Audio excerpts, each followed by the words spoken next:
Hey there, this is Coach Chris Wilson here with Criticalbench. Today I want to talk to you about what drinking 2 liters of water does to your body. So most of us, and I've talked about this in so many previous videos, most of us go through life, at least a good majority, in a dehydrated state, meaning we are not drinking the amount of water that we should. We are not hydrated to the optimal level to perform in our regular daily lives.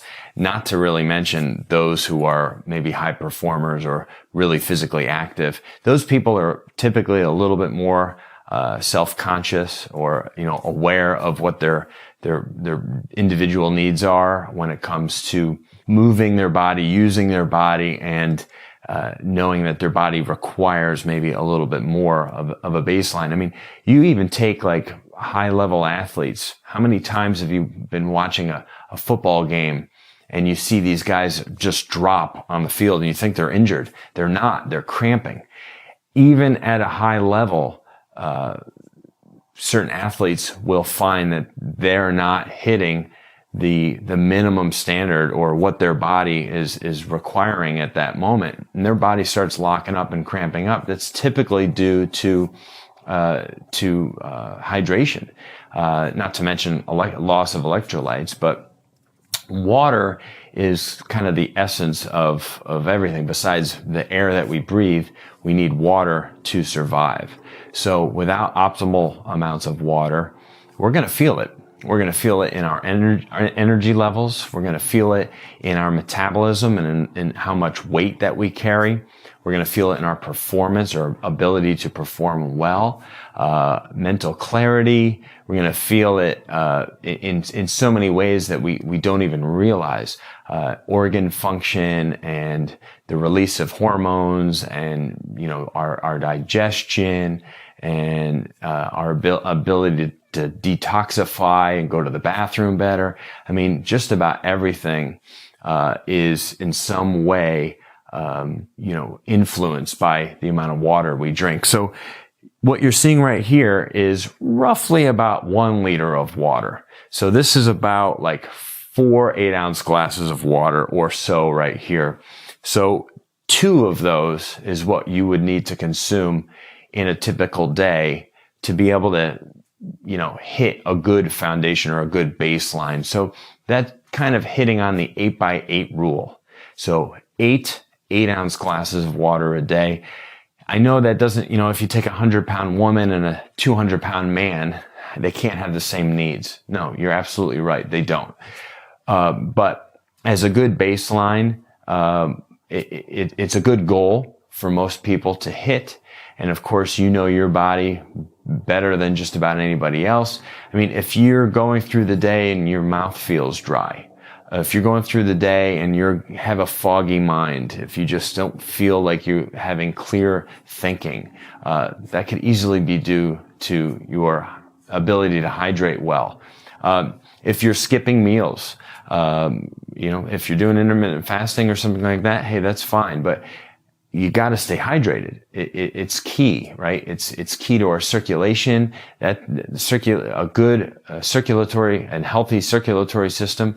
That's what's carrying all those nutrients and blood throughout the body to all these blood vessels are relying on a certain amount of volume from water, and we can't really do it with other things.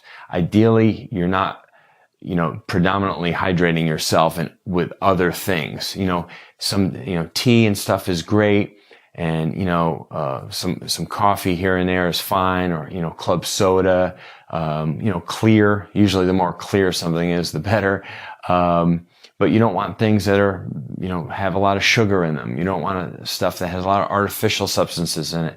Ideally, the bulk of your hydration every single day is coming from water. My suggestion to you is to start your day with a nice big glass of water.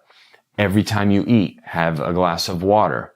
Midday, have a glass of water, and around dinner, have a glass of water. I mean, there are certain times that, just having a cup next to you while you're working at your desk, while you're driving in your car, I think people have gotten better about it. Everybody's walking around nowadays with like a Yeti or some type of, big, handheld, travel mug of some sort that they can put anything in it that they want. It keeps your water cold, keeps your coffee hot. That's good to go. So good protocol. If you're not drinking coffee or tea, be drinking water, and good things will happen. You'll perform better when you go to exercise. You'll sleep better at night. You won't feel constipated. You'll have healthy, bowel movements, which is really huge because, it really comes down to gut health. So you're going to digest your foods better and assimilate the things that you're eating better because everything's activating and working better. Enzymes, all those things are working better because you're hydrated well. The mental focus is there. All these other, your skin has more of a glow to it because you're hydrating from within. You're not just relying on moisturizers and external things. You're putting all of that moisturizing kind of naturally internally with the water that you're consuming. So drink 2 of those every single day, which equates to about 2 liters or 8-ounce glasses of water every day. And you'll just be fascinated probably by how good you feel if you're not already doing that. If you think about if you are consuming a fair amount of water, about cutting that intake in half and how that would detract from where you're at and take away. So we don't, you always want to just maintain that steady baseline of water every single day. It's essential to life. I hope you're doing it. Please leave some comments below. I'd love to hear about how much water you drink every day, how you feel if you're living in kind of a dehydrated state. You've landed on this video and now I got to kick myself in the gear and start drinking more water. So leave some comments for me. Thank you so much for watching. Give this video a thumbs up for sure. And here at Criticalbench, we upload 1 video every single day. Here's another one for you.